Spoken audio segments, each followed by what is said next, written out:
Asghar Khan case में supreme court ने FIA से ज़िमनी रिपोर्ट तलब कर ली। अदालत ने हुक्म दिया निशानदही की जाए कि बैंक अकाउंट्स कौन चला रहा था और जो रिकॉर्ड नहीं मिला वो किसके पास होना चाहिए।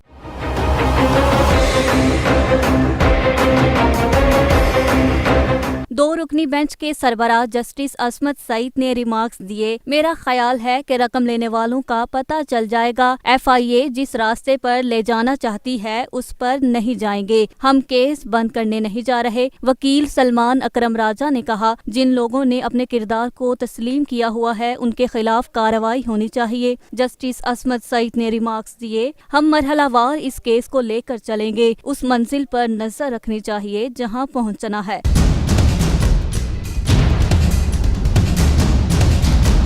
अदालत ने हुक्म दिया कि निशानदही करें कि जो रिकॉर्ड मौजूद नहीं वो किसके पास होना चाहिए। पैसे लेने वालों से मुतालिक शवाहिद या शकूक से मुतालिक भी आगाह करें। रकम लेने से इनकार करने वालों का नाम भी रिपोर्ट में शामिल किया जाए। केस की मजीद समाअत 22 अप्रैल को होगी।